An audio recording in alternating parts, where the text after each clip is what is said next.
Okay, so let's move ahead, and we have seen a basic syntax of CSS, ID and name as well, right?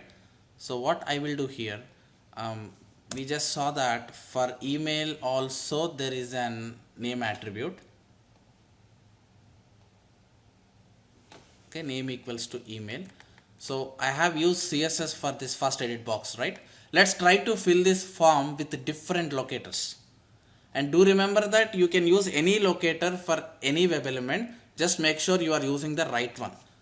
Okay, these are the different options Selenium provides. It's up to you which one you select. So for first one we chosen CSS. For email let's choose name, because we just found that name is a unique and directly found attribute here. Email,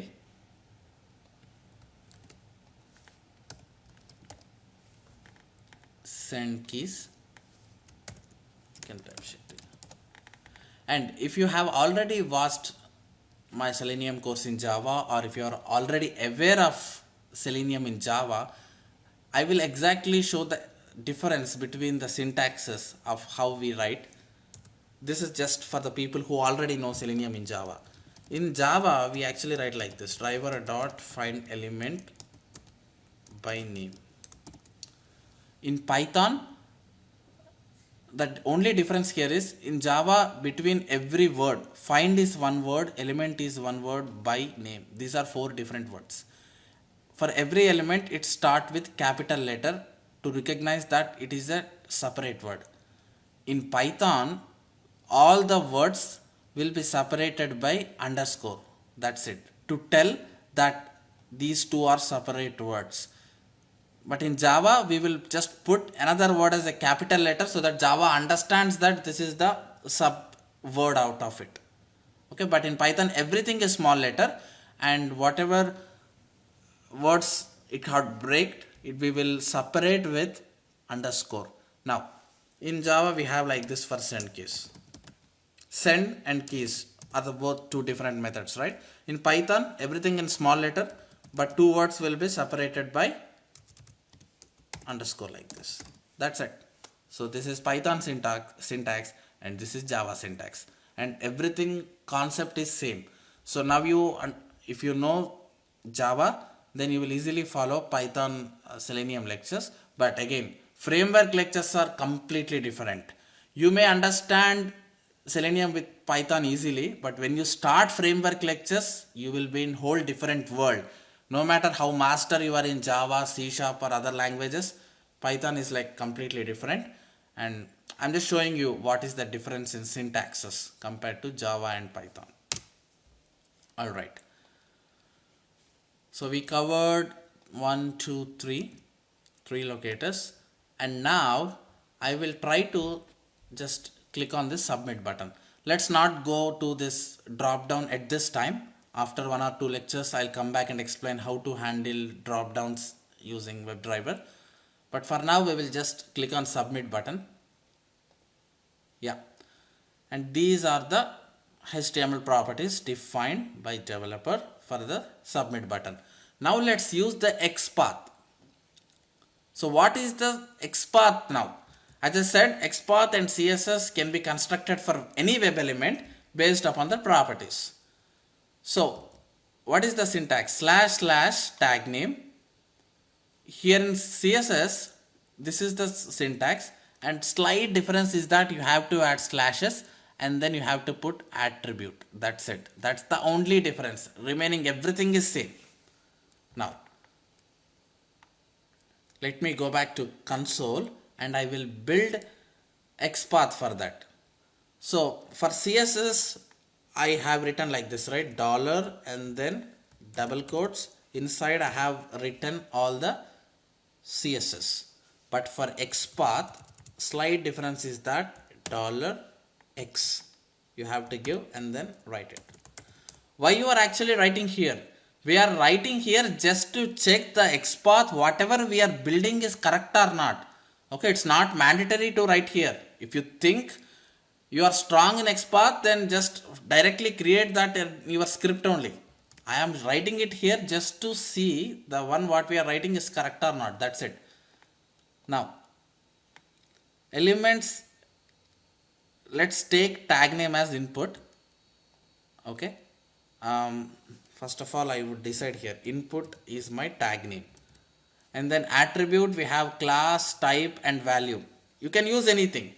Let's use type attribute. Okay, so that means as per syntax, at the rate type is a attribute equals to, and what is the value of the type attribute? Submit. Then submit. That's it. That's your XPath for that specific HTML. Now you cannot use find element by ID here. You cannot use find element by name also, isn't it? So you can use class, of course, we will come to that, but I don't suggest using class.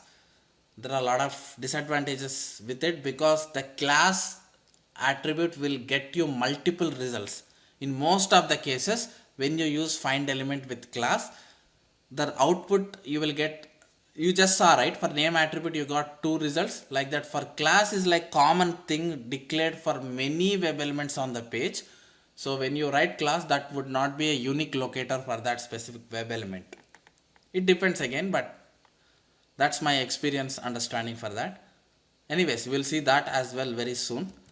For now we have created XPath for submit.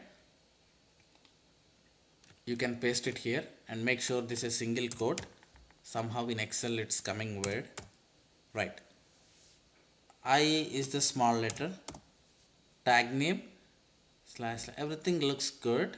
Let's hit an enter, and then some results are open. Okay, it complains that there is no XPath with this. You see that length, whatever it returned is 0. That means we messed up something. Let's try to understand why. Oh, I already understood. I clearly told that syntax should start with // That's the problem. Let's write it again. Just type one up arrow and you will get your previous one. // Okay, now hit an enter. Perfect, you got the results. Open this, length 1, so that means the one what we constructed is a unique. And now when you try to move on that, you see that it's getting highlighted. When I selected that in console, on top UI you will see that submit button blurred with blue color. So that means good, whatever XPath we created is correct. So now you carefully copy this XPath, come back to your test. Good that we are learning all different type of locators from this form. Find element by XPath. Pass the XPath and then say dot click. Alright, and then I will run this test. Now you should see the message called success on the top on clicking that submit button, because that message will automatically display when you hit and submit. And you see that success, form has been submitted successfully because you just submitted it. So this is how you can handle using XPath. But again, there are different ways to write this XPath, which I will keep on talking in my coming lectures. So this is the first base syntax to start with. Please always remember this syntax. This is for CSS, this is for XPath. Only difference is that for XPath you will add @ and slashes.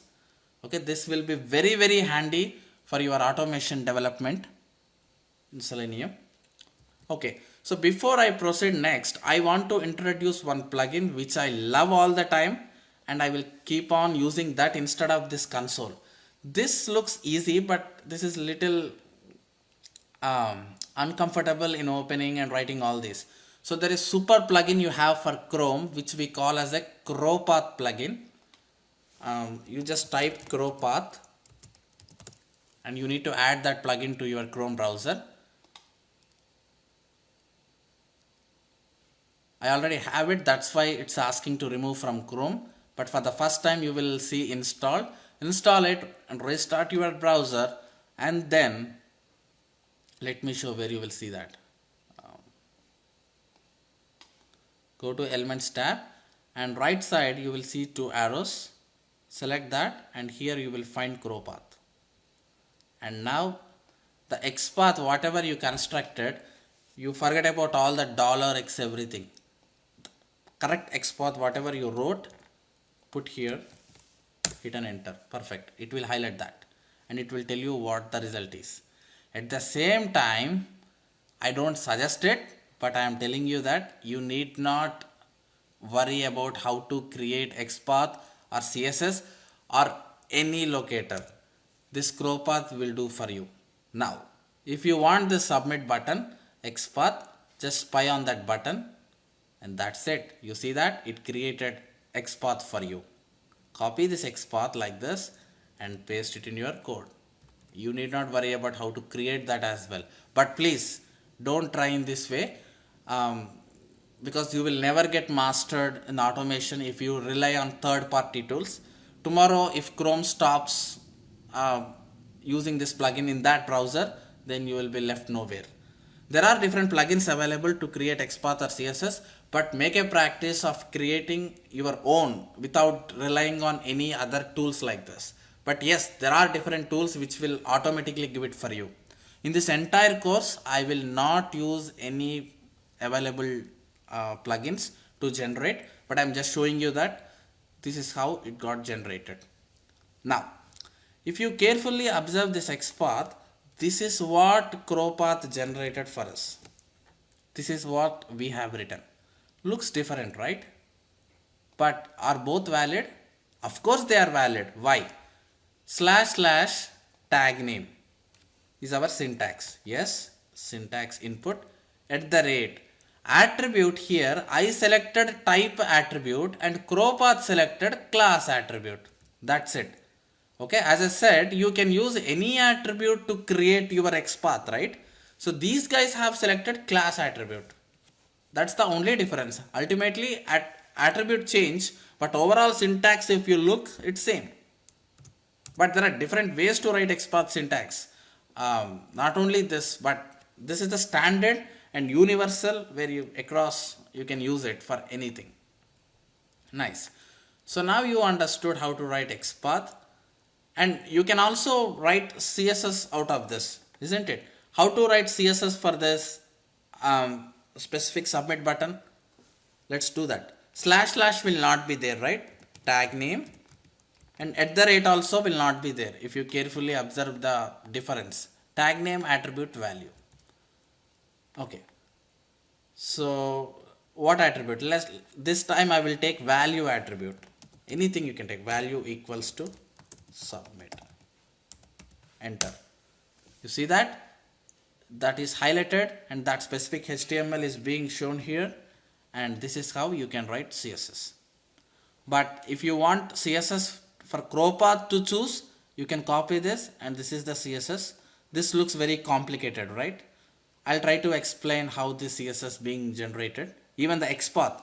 If you carefully observe, there is a relative XPath and absolute XPath. So we will talk soon on this, but if you want to validate if this is correct or not, you can use this. So you can use CrowPath plugin to validate, but don't blindly copy whatever they have given. You can still use that, but that's not good practice. You will not get confidence on yourself. Tomorrow, if you have application and if it only supports in Internet Explorer, then you will not have this CrowPath plugin to that browser, right? So you will feel a little difficult on that. Nice. So in our next lecture, let's try to understand whether the message displayed here is correct or not. This is tricky, right? Let's see how to do that. Thank you.